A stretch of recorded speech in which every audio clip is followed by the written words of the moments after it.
पहला था Wien bridge oscillator, है ना। तो इसका एक मस्त सा हम सर्किट बनाते हैं। थोड़ा सर्किट बनाने में टाइम लगेगा, तुम लोग भी साथ ही साथ प्रैक्टिस कर लो तो ये बेटर है, सीख जाओगे। और नहीं करोगे तो और अच्छी बात, नहीं सीखोगे तो बना लो। एक ऑप एम्प बनाओ, चलो बना दिए। ऑप एम्प से तो आउटपुट लेना ही है, 2 इनपुट होता है, चलो 2 इनपुट बना दिए, है ना। 2 इनपुट हो गया ऑप एम्प का। यहाँ पे एक रजिस्टर बड़ा सा डंटी, ये कनेक्ट है इससे, ये भी कर दिए। और फीडबैक बनाना पड़ेगा, फीडबैक भी बना देते हैं, चलो फीडबैक भी बना दिए, है ना। और क्या है, यहाँ पे एक सर्किट है, ठीक है, ये यहाँ पे एक सर्किट है, ये भी बना देते हैं, चलो ये सर्किट हो गया। और ये यहाँ से ग्राउंड है, ठीक है। देखो कभी भी सर्किट बनाओ, पहले उसका एक रफ आइडिया ले लो ऊपर ऊपर कि सर्किट इस टाइप का दिखेगा, अब उसमें लाग लो। एक तुम्हारा सीरीज आरसी और एक पैरेलल आरसी, याद रखना, एक सीरीज आरसी एक पैरेलल आरसी। वेन ब्रिज में क्या होता है, एक सीरीज आरसी एक पैरेलल आरसी। अब यहाँ पे तो रजिस्टर होगा ही, जब लोड के अक्रॉस हमको कुछ आउटपुट निकालना है। ये तो हो गया तुम्हारा यहाँ पे इसका ग्राउंडेड। तो एक रजिस्टर हो गया तुम्हारा यहाँ, एक रजिस्टर हो गया यहाँ, यहाँ एक आरसी नेटवर्क, ये हो गया आर, ये हो गया सी, ये नेटवर्क बन गया। यहाँ एक आरसी नेटवर्क, ये हो गया सी, ये हो गया आर, ठीक है। ये R1 नाम दे देते हैं, इसका R2 नाम दे देते हैं, इसका नाम C2, इसका नाम C1, ये हो गया तुम्हारा R4 और ये गया तुम्हारा R3। एक चीज़ तो पता ही है, ओप एम्प से कोई करंट ना ही अंदर जाता है ना ही कोई करंट आता है ना। यहाँ पे 0 करंट होता है, 0 एम्पियर। ये हो गया नेगेटिव और एक पॉजिटिव। अब देखो कोई भी ऑसिलेटर जो हम लोग पढ़ेंगे, बेसिकली हम लोग उसका क्या कैलकुलेट करने की कोशिश करेंगे, फ्रीक्वेंसी ऑफ ऑसिलेशन, है ना। एग्जाम में भी अगर ऑसिलेटर आता है तो तुमको एक ऑसिलेटर बना के उसका फ्रीक्वेंसी ऑफ ऑसिलेशन ही निकालना होगा, राइट। तो अब देखो सर्किट को अगर नहीं देखते, देखो तुम लोग एक्चुअली सर्किट में पूरा ये पेज भर गया, फिर भी तुम लोग समझने की कोशिश करो। ये एक सीरीज आरसी नेटवर्क है, पैरेलल आरसी नेटवर्क है, ठीक है।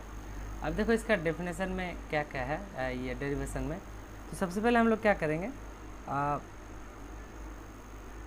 बैलेंस करेंगे। देखो ये जो ये है ना, यहाँ का वोल्टेज, यहाँ का वोल्टेज और पॉजिटिव टर्मिनल का वोल्टेज और नेगेटिव टर्मिनल का वोल्टेज को हम लोग बैलेंस करेंगे।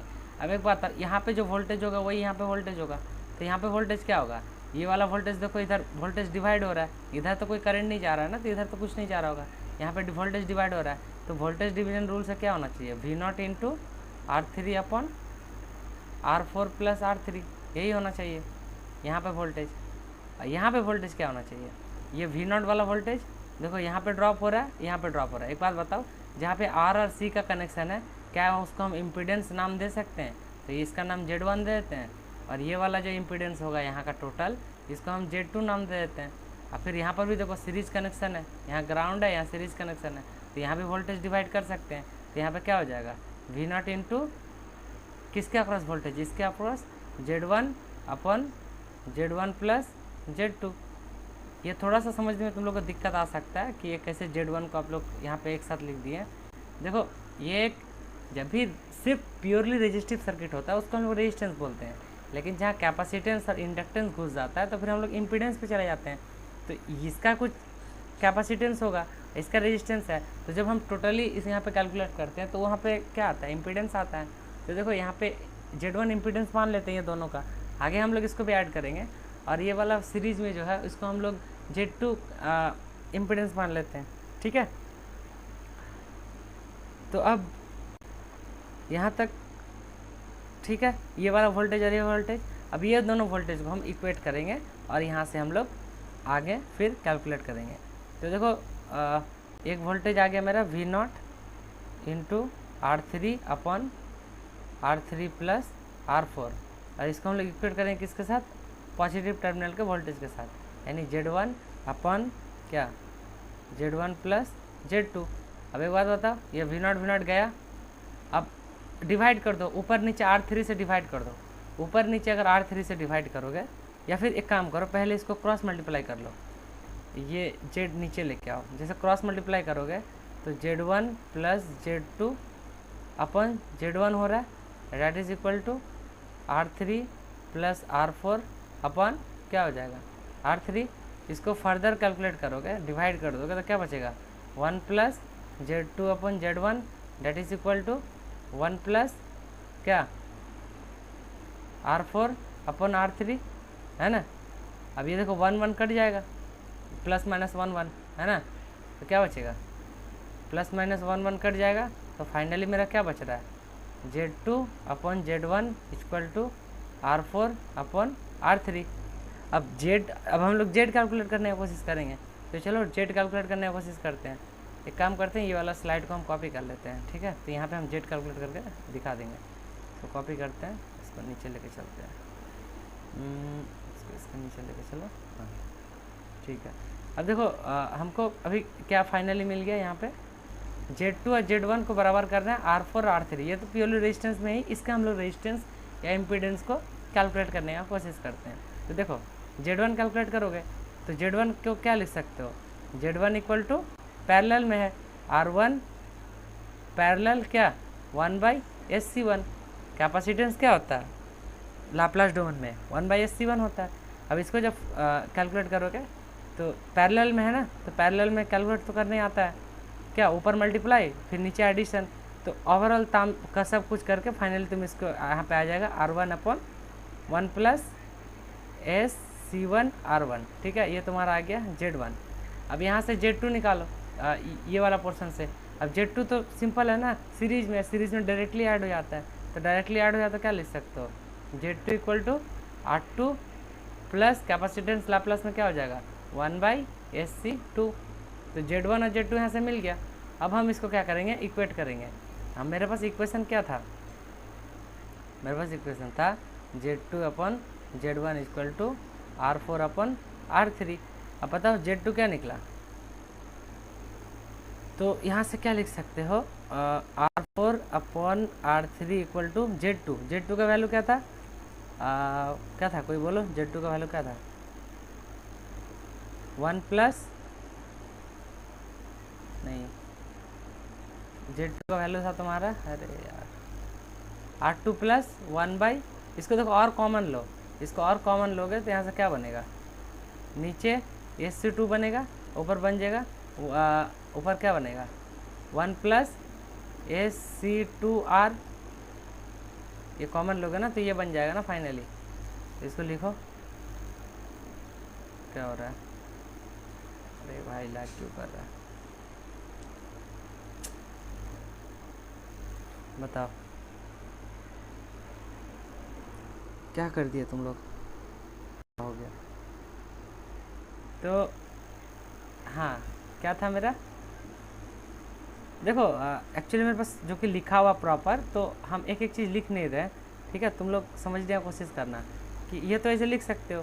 तो यहाँ पे क्या लिखोगे, तो एक तो अरे यार, एक तो ये हो गया, फिर एक ये हो गया। अब दोनों को डिवाइड करके लिखोगे तो हम डायरेक्टली लिख दे रहे, ठीक ना। तुम लोग इसको ये कर लेना, बाद में कॉपी में लिख के देख लेना। तो R4/R3 किसके बराबर हो जाएगा 1 प्लस SC2 R2 का बराबर हो जाएगा, और नीचे हो जाएगा SC2 into R1 plus 1 plus SC1 R1। देखो हम डायरेक्टली नहीं लिखे, इसको वैसे लिख दिए, ये डिवाइडेड बाई दिस और डिवाइडेड बाई R3 का वैल्यू ये था। अब इसको फर्दर इवेल्युएट करोगे, आगे कैलकुलेट करोगे, जैसे यहाँ पे फिर देखो ये मल्टीप्लाई कर दो, इसको अंदर घुसा दो, अंदर घुसा दो, नीचे वाली चीज़ को ऊपर लेके चल जाओ, तो क्या बचेगा, नीचे वाली चीज़ को ऊपर लेके जाओगे तो 1 प्लस SC2 R2 हुआ, और ये भी ऊपर चल जाएगा, तो क्या बनेगा 1 प्लस SC1 R1, और नीचे क्या बनेगा ये वाला टर्म्स क्या SC2 R1। अब इसको देखो डिवाइड कर दो, डिवीज़न में ना, तो एक काम करो, क्या करोगे यहाँ से बनाने के लिए C2 SC2 से डिवाइड कर दो, SC2 से। ऊपर देखो SC2 है, यहाँ भी SC2 है, तो ये कट जाएगा। तो देखो इसको करना ना, डिवाइड करना, हम डायरेक्टली मेरे पास लिखा हुआ तो हम लिख दे रहे हैं कि R4 अपन R3 जो है वो तुम्हारा फाइनली आ जाएगा R2 प्लस 1/SC2। ठीक है, एक्चुअली हम पूरा दिखा के लिख नहीं रहे हैं क्योंकि बहुत टाइम लग जाए, नहीं तो हम ये लिख दे रहे हैं, तुम लोग वो समझ जाओगे खुद ही को, डिवाइड करके देखने के एक टर्म ये आ जाएगा।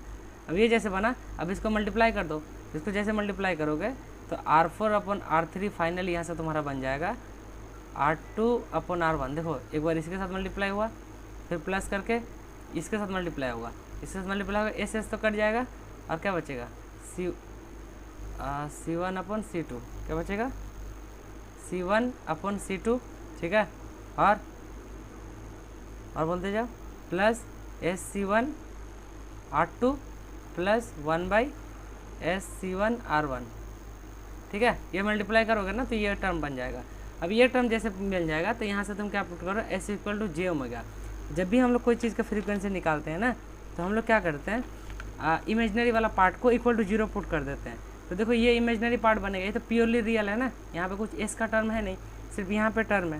तो इसको जब भी पुट करोगे S = j⍵, तो क्या बनेगा, ठीक है, इमेजनरी टर्म को हमको 0 करना है। तो ये देखो इमेजनरी टर्म है ये पूरा वाला, फिर लैग करने लगा।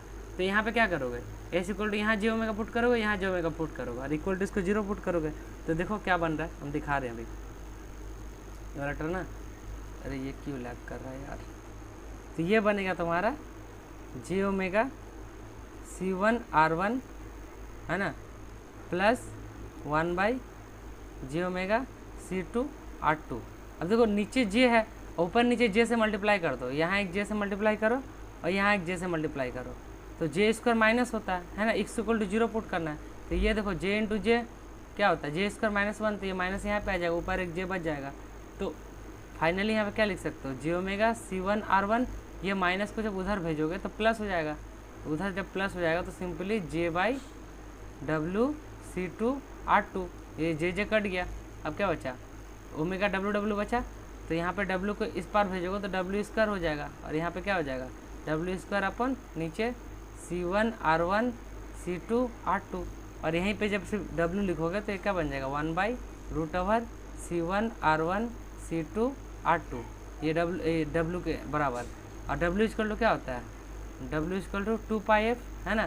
तो यहाँ पे तुमको f जब निकालना होगा तो क्या करोगे, 1/ यहाँ पे 2π पुट करो, ये क्या होता है 2πf होता है। 2π को नीचे लेके आ जाओ, नीचे 2π लेके आ जाओगे तो √ओवर के अंदर क्या बचेगा C1 C2 R1 R2। तो ये जो कट ऑफ ये फ्रीक्वेंसी ऑफ ऑसिलेशन जो निकलेगा वो मेरा क्या निकल जाएगा, f = 1/2π √C1 C2 R1 R2। ठीक है, आ समझ में। ये हो गया तुम्हारा फ्रीक्वेंसी ऑफ ऑसिलेशन। अगर ऑसिलेटर से क्वेश्चन आता है या कोई ऑसिलेटर देता है, तुमको इतना कैलकुलेट करके उसको दिखाना है along with the correct circuit. ठीक है, कर लोगे, हाँ बोलो बोलो, यस कर लोगे, ठीक है बढ़िया। अब देखो तो मूव करें, हाँ